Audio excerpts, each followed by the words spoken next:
Monseñor Santiago Rodríguez es el obispo de la diócesis de San Pedro de Macorís. Buenos días, bienvenido, Monseñor, qué bueno que está por acá. Muy buenos días, Cristian Jiménez y Geomar García, y muy buenos días también a todo nuestro pueblo dominicano. Le decía temprano que pensaba que iba a encontrar un señor ya de cierta edad. De cierta edad, como Sí, no estamos todavía joven. con una edad promedio. La iglesia da oportunidad a los jóvenes. Sí, es una apertura muy importante porque hay energía para trabajar y también nuevas ideas que creo que ayudan y aportan para las innovaciones que necesita nuestra cultura. Usted que está a propósito de jóvenes, que está en la pastorado de adolescentes, la juventud en San Pedro de Macorís y la juventud nacional, ¿cómo usted ve con esta agitada vida, mucha tecnología de un lado, pero tragedia de otro, embarazos, a veces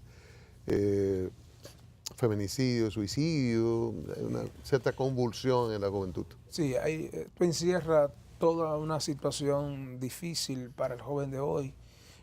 Yo empiezo a decir, y son de las cosas que predico, y es que los medios nos comunican, pero al mismo tiempo nos aíslan, y se constituye en una parte muy difícil para el joven poderse conectar con el modo vivendi, es decir, con la realidad, ante el mismo bombardeo de los medios de comunicación, y en este caso sobre todo electrónicos, que le llevan a situaciones de encuentro que no le son lo más favorables, porque hace falta esa parte de la orientación.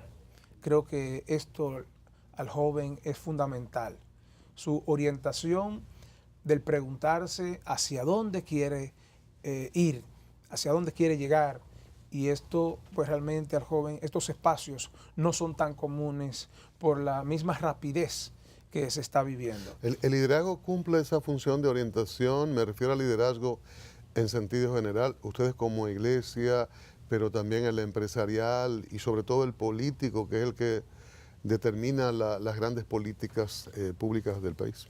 Creo que cada institución tiene su rol y tiene su departamento social. En el nuestro, la juventud ocupa un papel preponderante. Ya desde los papas pasados, hablemos de San Juan Pablo II, el mismo papa actual, y esto pues han entendido que la juventud representa no ya futuro, sino un presente como tal, y tenemos que trabajarlo, tenemos que orientar y tenemos que dar esas pautas que se necesitan para que el joven desarrolle sus potencialidades y se encamine realmente hacia la realización de personas como tal. Y entiendo que hace falta en esta otra parte, no digo que lo estamos haciendo todos o que lo hacemos todos, porque es una tarea en conjunto, porque somos un conjunto, la sociedad como tal, pero hace falta de que hayan esos espacios en las instituciones privadas, como también en las públicas y en esa área también de la política. Vamos a brindarle un café Santo Domingo, sí, para ir aligerando un poquito en más. nombre de la juventud, ¿verdad? Muy bien. Café Santo Domingo. Ya que nos estamos metiendo, hablando de los políticos y de la política. Sí, señor. Esto nos cae muy bien. Pásame el mío, gracias. Gracias. Padre, no se molesta porque le diga padre y no obispo. No. Padre. Eso ¿verdad? Es muy común todavía para los fieles, donde yo antes trabajaba como padre. En San Pedro. Buen provecho por el café. Gracias. En San Pedro de Macorís, bueno, el nombre mismo de la provincia sí, lo asocia a la religiosidad, al catolicismo, San Pedro. Sí. ¿Cómo anda esa labor de orientación hacia esos jóvenes que tienen quizás una vida moderna, pero que muchas veces suele ser una trampa y se confunden? El Papa Francisco hablaba recientemente que la identidad no es tener un documento, una cédula, es más que eso, recordar las raíces, la familia, la cultura, la formación del hogar. ¿Cómo andan ustedes trabajando esa parte? Usted ha tocado los 3 puntos neurálgicos que son fundamentales para enfocar al joven de hoy y que entiendo que son las instituciones que tienen ese papel a desempeñar. Se ha dicho de la familia, se ha dicho también de las instituciones y nosotros como iglesia. Una de las tareas nuestra en mi episcopado en San Pedro, quise enfocarlo justamente en la juventud y familia. Estamos trabajando un área de una casa, preparar una casa para titularla o llamarla así, la casa para la juventud o de la juventud. Que esto venga a albergar a jóvenes que necesiten de orientación, pero también de un espacio donde se le escuche, donde se le puedan dar herramientas para que él se pueda incorporar y se pueda sentir parte de esa sociedad que lo necesita y que le está pidiendo también sus potencialidades, porque desperdiciamos ese potencial joven, capaz, con nuevas ideas. Entonces, en San Pedro, la pastoral juvenil funciona con una estructura muy fuerte y efectiva a la vez. Está lo que son las zonas pastorales y los encargados pues tienen en cada zona pastoral jóvenes que van monitoreando los encuentros zonales, parroquiales, y se hacen 2 veces al año encuentro diocesano con la pastoral juvenil.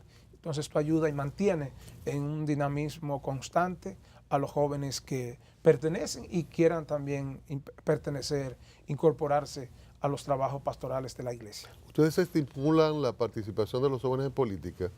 Porque a veces se dice, bueno, hay que estar en la política porque ahí se toman las decisiones, y otros dicen, bueno, prefiero la iglesia porque desde allí se hace un trabajo humano que es transformador. ¿Cómo manejar esto? ¿No? En este sentido orientamos al joven para que incursione a la política en el sentido pleno de lo que debe ser la política, como ciencia, como arte y sobre todo como ente social, porque todos somos de una manera u otra parte de esa política. Y que un joven bien formado, con criterios claros y hacia dónde quiere enfocar sus ideales y hacia dónde tiende como punto principal la política, que es el bien común, el bien social, pues un joven con una formación cristiana, con unos valores, con unos principios, con criterios de matrimonio, de familia, de la vida, pues es un joven que viene a aportar a la política, y por eso le incentivamos, le motivamos al joven para que se prepare, se forme y incursione también en la política, ayudando que éste no se deje ahogar por la turbulencia que pueda encontrarse allí. Y si nos damos cuenta, la iglesia en lo que ha sido la pastoral juvenil a nivel nacional y en la historia misma de nuestros últimos siglos, pues los grandes líderes de la política, de una manera u otra, han tenido una influencia en la pastoral juvenil o en la iglesia como tal. Y esto actualmente tenemos personas que son políticos y tienen criterios claros y trabajan y piensan y tienen ideales realmente, y de una manera u otra pues hacen la diferencia. La feligresía católica en San Pedro de Macorís, ustedes tienen sus estructuras de participación activa y pasiva. Tienen sus círculos de congregación, tienen sus parroquias, sus iglesias, sus lugares donde pueden ir midiendo cuántas personas están activas, cuántas asisten, cómo está la participación del catolicismo, de la ciudadanía. ¿Ha ido creciendo, ha descendido? ¿Qué cosas entusiasman, qué no entusiasman? La primera parte es que justamente en ese proceso estamos del Plan Nacional de Pastoral. La iglesia no se dirige, en este caso, iglesia particular, como decir diócesis de San Pedro, Higüey o Santo Domingo. Tenemos un Plan Nacional de Pastoral que nos da las pautas o directrices que nos conducen hacia lo que es la sectorización, la parte también de zonas pastorales, y luego están las estructuras pastorales, donde cada una de estas pastorales va ejerciendo su función como tal. Y en cuanto a la parte cuantitativa de crecimiento, estamos precisamente en esta época del plan, en la parte evaluativa, para ver si hemos crecido o hemos bajado. Y es precisamente por los cambios mismos que se dan y de personas que se trasladan. Hay mucha movilidad en ese sentido. Y Movilidad creo que, espiritual de una no, religión a otra. movilidad por una O parte, pero geográfica, sobre todo geográfica ok, también, perfecto. porque fácilmente ya nos encontramos con personas que son del sur, que son del Cibao o que tienen que trasladarse. Por ejemplo, una gran cantidad de jóvenes de San Pedro los encontramos en Punta Cana y Bávaro. Trabajando en el Porque turismo. han inmigrado, porque trabajan en turismo y ya han ido creando sus bases y sus estructuras familiares en esta otra parte. Y así sucesivamente, pues encontramos personas de todas partes. Pero en sentido general, reitero, creo que nos hemos mantenido en esa parte del crecimiento católico, aunque en el este hay una presencia cultural, podríamos ya así decir, de otras religiones que tienen Pero sus sigue acentos siendo de fuerte. parte. Ustedes tienen El allí catolicismo- centros de formación, por ejemplo, tienen seminarios, Sí, tienen sí. centros de formación para las hermanas. Sí, por ejemplo, allá hay un seminario menor, se trabaja con las vocaciones. ¿Cómo se llama ese? San Juan Pablo II, el seminario de allá. Sí. Y es como le digo, ahí el seminario menor tiene una importancia importante, es decir, fundamentales, de que el seminario lo catalogamos como un semillero, donde van los jóvenes, pero allí no necesariamente es para hacerse cura, sino el joven va a descubrir cuál es su vocación. Y en la medida que se hacen las jornadas, se hacen los preparativos para ver si el joven desea entrar y todo esto, pues llevan unos procesos que esto ayuda también a la juventud de determinar si está llamado o no a la vida sacerdotal o religiosa. Igual, escúcheme, en la parte también de las religiosas, hay una presencia de monjas muy abundante en nuestra diócesis que ayuda también a este fortalecimiento de la promoción humana como también vocacional. Ahora, cuando se habla de crecimiento o de crecimiento, siempre uno toma en cuenta el sacudimiento que ha tenido la Iglesia Católica en los últimos años. Por ejemplo, en Chile ocurrió un fenómeno particular, la renuncia de todos los obispos luego de una visita al Papa Francisco por abusos de curas en Chile. ¿En qué medida esto se ha podido reflejar en la República Dominicana, donde ha habido casos también? ¿Y cómo trabajan ustedes esa parte? Porque a veces se comete el error de decir la Iglesia, gente que no particulariza en personas, y se generan confusión y reacciones emotivas a este tipo de situaciones. ¿Cómo educar a los jóvenes y a la feligresía en sentido general respecto a este tipo de problemas? Te pongo un ejemplo primero antes del desarrollo hacia las preguntas que me hace, y es precisamente cuando nosotros decimos, o el público dice, los periodistas, sí, todos tienen sus voces o sus o son corruptos. Pluma la tiene comprada, porque tienen una tendencia. Es decir, el mundo de las tendencias, para aplicar unos términos modernos. Y ya entonces englobamos esa parte hacia una comunicación general. Pero ¿qué pasa? Que ese periodista o ese médico o ese abogado o ese político tiene unas personas que les conocen, que saben cómo trabaja, cuáles son sus ideales, cuáles son también sus proyectos, sobre todo su moral, su integridad. Pues así también los fieles conocen a sus pastores, conocen a sus sacerdotes y saben muy bien qué sacerdote o qué pastor no se está conduciendo debidamente, pero sí conocen como buenas ovejas aquellos que se conducen en torno a la verdad y a Jesucristo, que es nuestro buen pastor.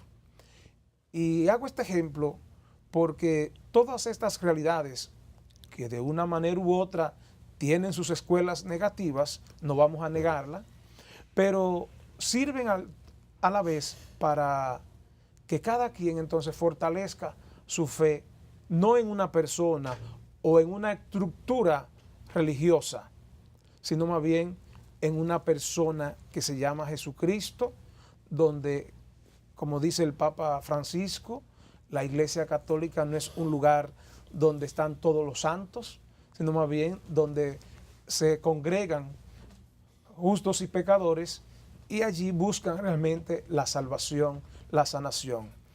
Hacía la comparación de un hospital. ¿Qué se busca en ese hospital o clínica? La salud.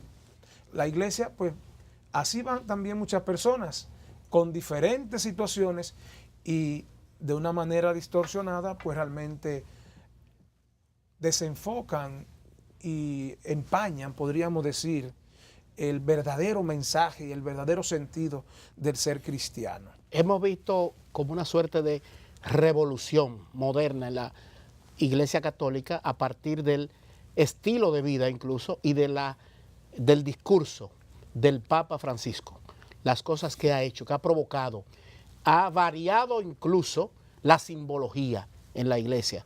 Viste diferente, muy tranquilo, lo más sencillo posible, carga su maletín, no vive en el palacio que tradicionalmente usaban los papas, vive en un apartamentito, el mínimo. El vehículo, todo eso. Cuando fue a Estados Unidos, y donde le tenían colocado una parafernalia por la seguridad, y mire, este es el vehículo. No, yo quiero un vehículo sencillo, un vehículo pequeñito, un city car, un vehículo lo más barato posible, con la comodidad que se requiera, perfecto. Entonces, eso se ha inoculado, se ha aprendido, se está aprendiendo, o hay resistencia en la Iglesia Católica Dominicana a ese estilo para desmontar esa parafernalia y ese tipo de exposición de poder que se tenía en algunos niveles. ¿Se ha aprendido? Sí, yo creo que sí, en sentido general, la Iglesia Dominicana ha emulado este gran testimonio, ejemplo de nuestra cabeza y pastor, su santidad el Papa Francisco. Porque, como dice la frase, las palabras conmueven, pero el testimonio arrastra. Y creo que ha sido una bendición, estoy seguro, y así lo entienden muchísimas personas, la elección del Papa Francisco para desmontar muchísimas estructuras que ya hoy en día no es que fueran, diríamos, estructuras de pecado como tales, pero que hoy en día no responden a los nuevos tiempos y sobre todo no responden al tipo de persona donde tiene que llegar el mensaje, porque todas estas realidades humanas que nos envuelven nos quita realmente la verdadera visión y esencia de lo que es el pastor.